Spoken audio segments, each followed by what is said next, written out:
Coming to you from the Deep South, this is the Blue Collar Leadership Podcast. High-impact leadership is not reserved for leaders, and it has nothing to do with your position, title, or rank. However, it does have everything to do with your character.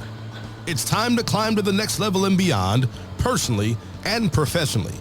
Now, let's start making it happen with your host, Mack Story.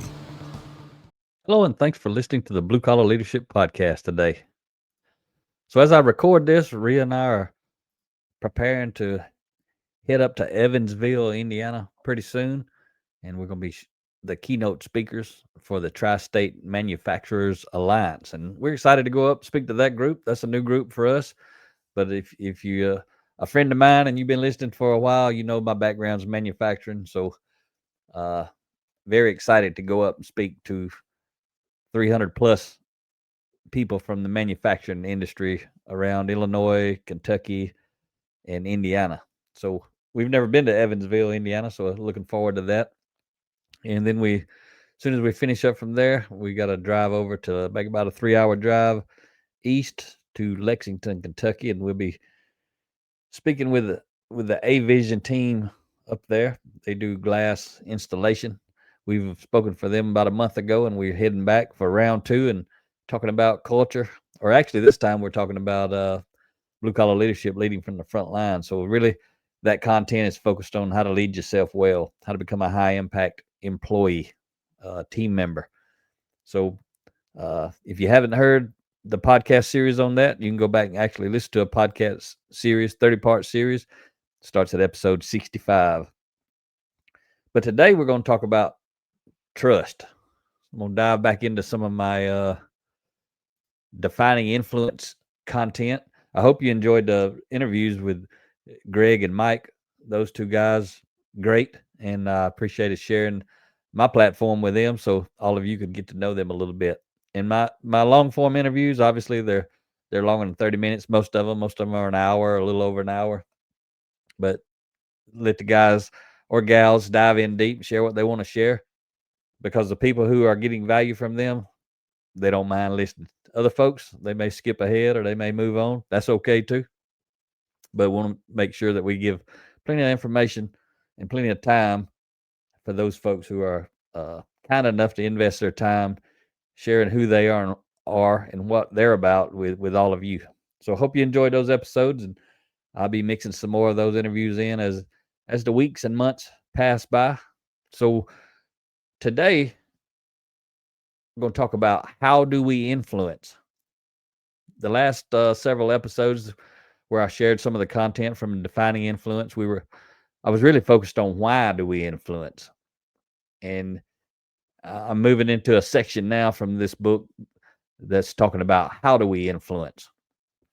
And maybe I should share with you what this book's based on, answering really 5 questions, this entire book. Why do we influence? How do we influence? Where do we influence? Who do we influence?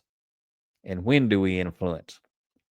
And again, this book's about 250 pages. And what I'm about to start talking about today, I'm actually on page 31 of the book. So still up in the front end of the book, but that's when I move into the how do we influence section. And I actually talking to you about some stuff coming from chapter 4, which is titled Focus on Building Trust. And that's how we influence. We focus on building trust. And even then, it comes down to our values relative to someone else's values. Everybody's not going to trust us, no matter how awesome we are, because they may not value the same things that we value.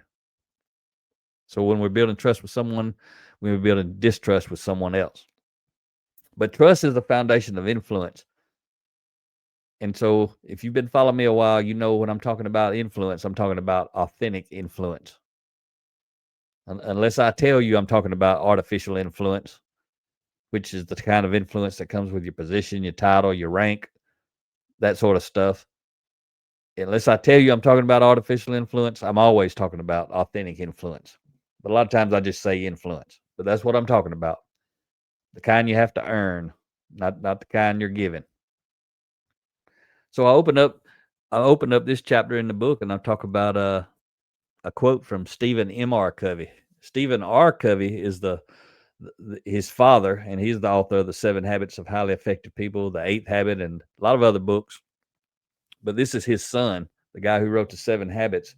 This is his son, Stephen M.R. Covey, and he wrote a book that I really like. It's actually my number 3 book of all time, called The Speed of Trust. And the subtitle of that book is what I'm about to share with you right now. It's the opening quote for this chapter in my Defining Influence book. Trust is the one thing that changes everything. And that's true. Trust is the one thing that changes everything. With trust, you always know. Without trust, you never know. And you know exactly what I'm talking about, because these are principles. They apply to everybody, everywhere. So when we start talking about trust, we start talking about how do we influence. We got to be talking about our intent. That's the key component. And we're going to get deeper into that later. But I just want to kind of start talking about it right here on the front end. Our intent can potentially provide the foundation upon which we can start building trust. If we have the right intent behind our influence, we'll have a strong, solid foundation, one that's not easily damaged, one that's sustainable during times of adversity. Although trust may be broken, we have a much better chance of rebuilding trust on a strong, solid foundation. So the key part of that is, when I'm talking about, we have to have the right intent behind our influence. That's the only way we can build trust. And again, I'm going to get into it later, probably not today's episode, but the intent I'm talking about is motivation versus manipulation. You probably heard me talk about that before, but when I actually get into it, won't be this episode, it'll be some of the upcoming episodes. You're going to probably hear me talk about it a little deeper and a little differently than I have in the past. But just for those who may be new listeners, right here today, I just want to talk about our intent. Intent is the foundation of trust. Trust is the foundation of influence. Our intent is the foundation of trust. Assuming our goal is to motivate, which is mutual benefit, instead of manipulate, which is personal benefit. All right, enough about that. I ain't diving into that just yet. But having a strong, solid foundation of intent, it's necessary, but it's not enough. We must build tall and strong walls of trust, allowing positive influence to flow from the inside while keeping negative influence on the outside. So like I said, trust is the foundation of influence. Without trust, there is no influence. And again, I'm talking about authentic influence. There's plenty of influence without trust. You may report to a boss you can't stand, and they got influence. You keep coming to work there. You keep accepting what they're paying you, even though you may be angry about it. You do what they tell you to do, at least enough not to get fired. You work when they tell you to work, so you don't get fired. So they have influence. They may move you from one piece of equipment to another piece, or one job to another job, and you don't like it, but you do it. So that means they have influence. If you're angry about them, that's influence. Their behavior is causing you to choose to be angry about them. They're not making you angry. You're choosing to be angry in that case. That means they're influencing you. Everyone's influencing us, but especially the bad boss. So that's why I'm telling you, without trust, there's no authentic influence. There's tons and tons of artificial influence. But without trust, there will be no authentic influence, the kind you have to earn. And without authentic influence, there's no relationship. Without strong, solid, and meaningful relationships, we become extremely limited. Because if we don't have strong and solid, meaningful relationships, we don't have much influence. And I'm talking about, again, authentic influence. If you're not someone's boss, and you don't have control over them, all that artificial influence, if you don't have all that, if you don't have trust with someone, you don't have anything unless you want to do it through fear and intimidation, that sort of stuff. That's not authentic influence either. That's artificial. But our methods of influence determine how we build our walls of trust. So while in Guatemala, I've told this story many times on here on the podcast, but I'm gonna repeat it again in this section because it fits. It's where we learned what I'm about to teach you. But while in Guatemala with John Maxwell, Rhea and I, my wife Rhea, we learned and we taught that 87% of our influence comes from our values, our consistent actions, and our ability to work well with others. In other words, our character or who we are. That's where our influence comes from, 87% of it. And then only 13% of our influence comes from our technical skills, abilities, and knowledge. In other words, our competency or what we know. People who read a lot of my content, I talk about this. I call it the 87-13 principle. If you ever hear me say that, that's what I'm talking about. We got to remember character is king when it comes to influence. Yes, we have to have a competency, but character is either going to maximize or minimize that competency. Character is either going to launch or limit us. You with me? And the evidence to support this is everywhere we look. Everywhere we look. And the reason I'm telling you that is a lot of people get tangled up. Research shows that's true. I've seen multiple research studies about this 87-13. Sometimes it's 90-10, but it's basically the same thing. I go with 87-13, which I learned from John Maxwell. And when I learned it, he referenced a study from Harvard and Stanford. And that stuck with me. That's the one I always teach and I always go back to. But the evidence for that's everywhere we look. And I'll share a quote from John Maxwell right here. And he says, we get hired for what we know, but we get fired for who we are. Ever since I heard that, that stuck with me too. I've repeated that a lot of times. We get fired for what we know. Or excuse me, we get hired for what we know. That's our competency. But we get fired for who we are. That's our character. And I ask this question all over the country. Rhea and I speak all over, just like I just told you. We'll be speaking up in Indiana, and then we're going to speak in Lexington coming up. And it's one of the questions. I'll say that, and then I ask that question. I'll say, can you validate that in your career? Is that what you've seen? Forget about the numbers, 87-13. Have you seen that in your career that people get hired for what they know, fired for who they are? Everybody has seen that. Everybody knows that. Everyone can validate that. But something a lot of people don't think about is the principle found in John's quote applies to personal relationships too. Not just business, not just professional relationships.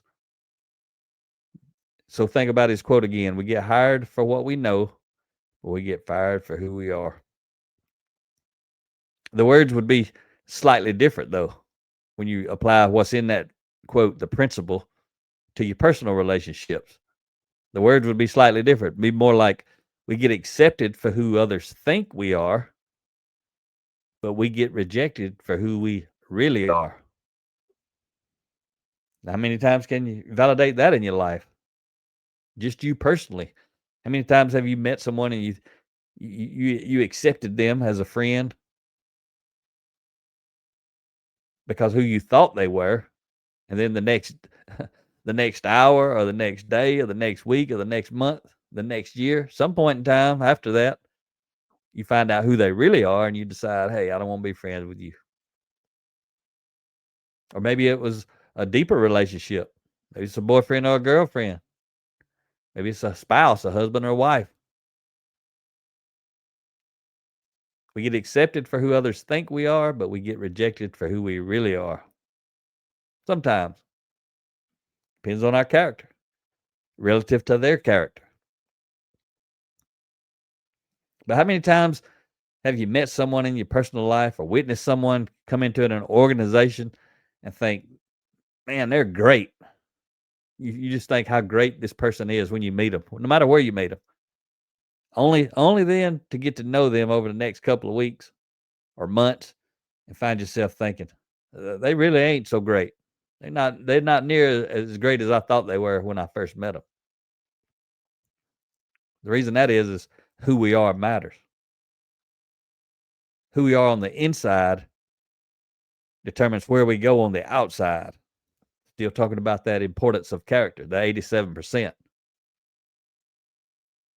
So without question, our potential to work with and through others is directly related to our influence. Back on the job now, right? I'm talking about our potential to work with and through. As a leader, you're working through others. And again, it doesn't mean you're their boss. Leadership's influence. So just as a person with 360 degrees of influence, without question, your ability to work with and through others is related to your influence, which again is based on 87% character, 13% competency. You got to have both. But again, character is most important.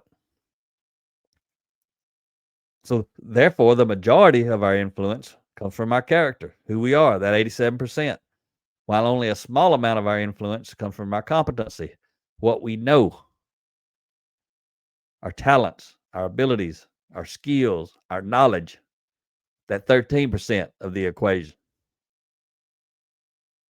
So without a high level of influence, we limit ourselves. Everything rises and falls on influence. John Maxwell says everything rises and falls on leadership. Those words are a synonym, leadership, influence. Switch them out. To get great results, we must not only motivate ourselves to action, but we also need others to help us along the way. Got to have influence. You want to do big things in a big way, whatever that means, you got to have influence. The quality of those who decide to help us depends on the quality or level of our influence. Who we are is who we attract. It starts with us. So when it comes to personal growth and development, personal transformation, you got to know this right here. We must go within or we will go without. If you don't have much influence, you ain't going to have much in life. If you ain't got much in life and you want more out of life, you got to grow and develop your influence, which means you got to grow and develop your character and your competency. And most people got more than enough competency. The problem, they ain't got enough character. The other problem is they don't even focus on trying to improve and develop their character. And you ain't going to flip a switch and do it. You got to do a lot of hard work. I know I've done it myself. You've heard me talk about it if you're a regular listener. If not, there's nearly about 500 episodes behind this one. Go back to number 1 and get started. Get your notepad out. Don't just listen while you're driving or working. That's better than nothing. I've listened and learned a whole lot while I was driving or working and doing that sort of stuff. But if you're serious about personal growth and development, you got to find some quiet time, listen to this type content, make some notes, hit the pause button, think about it, reflect. You'll get a whole different kind of learning than just letting this stuff buzz through your ear while you're working. I ain't telling you not to listen while you're working. I'm just saying to take it to a whole nother level, you got to do it while you're not working. But see, a lot of people won't even dedicate that much time to themselves. They won't make time to grow and develop themselves, to reflect, to slow down and absorb this type of content slowly. The only time they're going to make is while they're doing something else. They'll stick some AirPods or earbuds, whatever you want to call them, stick them in your ear and listen to it while you're mowing grass, while you're working, while you're driving, while you're being distracted. And that's okay. Again, I'm telling you, I've done that. I've done thousands of hours of that. But I also read every day. You got to figure out how do you do it. I do stuff in my quiet time where I can think about it, especially back when I was really starting to learn this stuff. A whole different level of me diving into this content back those days. But how we influence is determined by our character combined with our competency. I done said it a lot this episode. I probably ain't done saying it. I got to say it so it sticks. I'm going to repeat it. It's one reason I talk about this 8713 character and competency. I talk about it in so many episodes. And I guarantee you, if you've listened to all of them, you know exactly what I'm talking about because I said it enough that it stuck. You probably saying it to other people. I know I meet people a lot of times on the phone or in person, and they'll say, man, that 8713, I ain't never thought about it till I started listening to you or reading your books. And they'll say, but that's the good stuff. I needed to know that. I need to learn that. I ain't never heard about that. I ain't never thought about that. Neither had I till I did. When looking at the building blocks of trust, the focus should be primarily on building our character and secondarily on developing our competency. Most people do right the opposite. They focus primarily on developing their competency and seldom, if ever, focus on developing their character. So if you're listening to this, I'm proud of you for listening. I hope you share it with someone else, especially if you got some young folks in your life, young adults or teens that could get into this type content. Whether you're sharing this with them, maybe you're taking a drive, let them listen while you're listening. Or do it in some quiet time somewhere and have a conversation around this kind of contents. Hit the pause button and talk about it. But you see, our character, for the most part, from day to day, our character is constant, no matter the situation. It don't matter what's going on. Like today, it doesn't matter what's going on today. Whatever it is, my character is constant. No matter what's going on, my character is today what it is. Has it changed over the last many years and decades? Absolutely. And you can change yours slowly and eventually, just like I did. But it takes extreme consistency. But our character is constant no matter the situation. No matter what I'm doing, my character is what it is. But now let's think about this. Our competency is situational, meaning trust can only be built in this area when our competency aligns with the demands of a specific situation. So character, if you trusted me based on my character is what it is. You either trust me or distrust me because of my character. But let's say you trust me highly because of my character. But now we got to factor in the competency piece of the equation. And let's say whatever it is you need my help with, I don't know nothing about it. So competency-wise, I don't have any. So trust-wise, relative to competency, I'm at a 0. Character, you may trust me highly because of my character, but my competency, I'm at a 0. You're not going to trust me at all because not relative to that situation.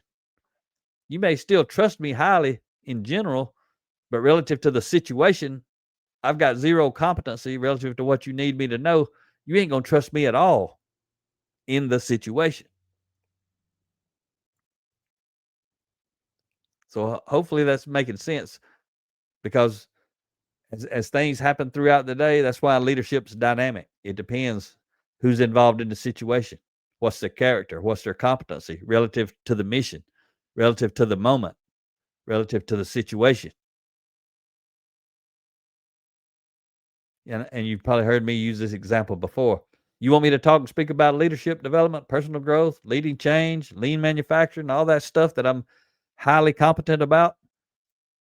If you value that, as long as my character matches what you think it should be relative to that, which is why I try to live my life in that way, then you'd believe me, you'd trust me. But if you needed heart surgery, you don't want nothing to do with me. You don't trust me. You know I ain't got the competency to do that. Who we are and what we know combine to create our unique style of influence, which determines how we influence others. Let me say it again, because I started off this episode about how do we influence. It's what this whole section is about. And I'm talking about the section in the book. I don't know how many podcast episodes it'll take me to get through this section, because I'm not doing a real series where they're all connected. I'm just randomly going through the book when I get an opportunity to get back into the book. But I'm doing interviews in between, that sort of stuff.